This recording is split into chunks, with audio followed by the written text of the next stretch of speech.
Hey, what's up everybody? Welcome to the channel. Thanks for tuning in for a review today on the Mezco 112 Collective Spider-Man 2099. Very excited to be checking this guy out. He does play a prominent role in the upcoming Into the Spiderverse 2 movie. I'm excited to see how that movie is, but even more excited to see how this figure is. So enough chit chat, let's open up this guy and see how cool he is. Stay tuned.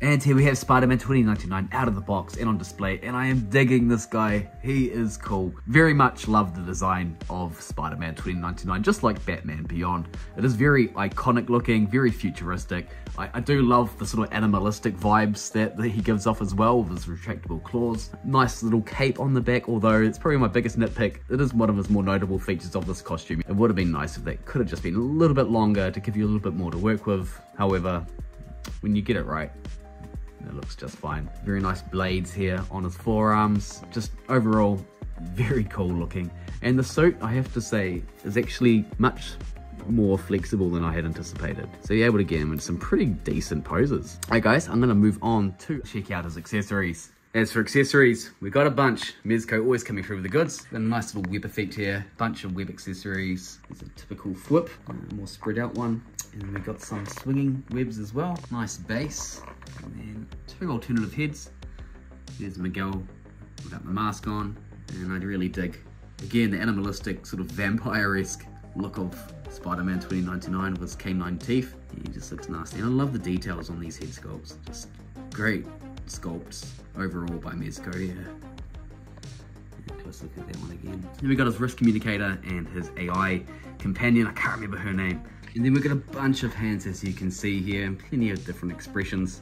Got some gripping ones over there, spread out ones there. No flip hand. Can't remember if he's supposed to have a flip hand, obviously not. I can't remember, it's been a long time since I've seen the cartoon with this guy. Overall, that's it for accessories. And just take a look at articulation. We've got a head on a ball joint, so it can go right around. We've got some up and down movement too. Then we've got a separate neck joint here, which isn't very movable. You can get a bit of pivot there, forward and backwards. Shoulders, and go right out. Be careful of these, they are quite sharp, but you can get the shoulders and the arms going right out there, so you got no issues. And the suit again, it's not getting in the way, so it's a little bit tight here underneath, but overall that's pretty impressive. It's almost Marvel Legends quality right there. We've got a double joint in the elbows, a nice wrist which feels a little bit restricted, and that's probably because of the end of the suit with the peg. Yeah, so you can see it bunches up there, but it's no real issues. You sort of have to just be careful with that. Torso, nice range of torso movement here, so you've got a nice up and down and left and right. It's on this top swivel, and we've got a bottom swivel there too, so you're able to get him some pretty decent crunching poses forwards and much better backwards. Legs, can't quite do the splits. Yeah, the body itself is not wanting to do the splits anyway, so the suit's not impacting at all. Got a double joint here in the knees, nice little muscle definition here, and then we've got ankle pivot on the feet, and a bit of swivel here left and right. It's not the most movement here in the ankles, unfortunately, but there's a bit of pivot, so you can get him to stand up like so. All right, let's move on. And here we have a Spidey family portrait. And in terms of size, I think it's actually really good. So he's a little bit shorter than that Peter B. Parker in the back there. Roughly the same size as Spider-Man Noir, so yeah, they're about the same size as the Cyborg Spidey.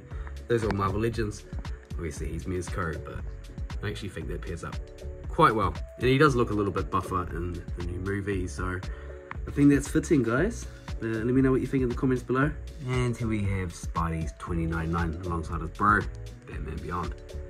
Another cool, futuristic, dope superhero. And we've got our Sending Night Batman and Commish Gordon in the background there. And then we've got our Turtles. Can't forget about them. There. Classic pair up here. Future Spidey and future Batman. Looks cool. And bring it in for some final thoughts on the Spider-Man 2099. And Mezco, you have knocked it out the park. This is an incredible Spider-Man figure and an even better Spider-Man 2099 figure. I regret not doing this review sooner because this figure is awesome, and I know it's going to be pretty much sold out everywhere now.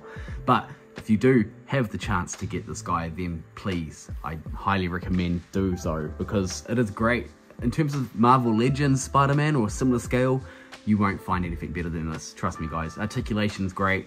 Accessories wise, there's just plenty of options, and there's a lot to work with here and a lot of detail. Yeah, glowing review. A fantastic piece by Mezco, yet again. They are knocking it out the park, and I can't wait to see what they do with the upcoming Spider-Man and Green Goblin and Doc Ock, my favorite villain. Bring it on. Alright guys, I will end this here. Please do like the video and subscribe to the channel if you haven't already. Take care of yourselves. Peace.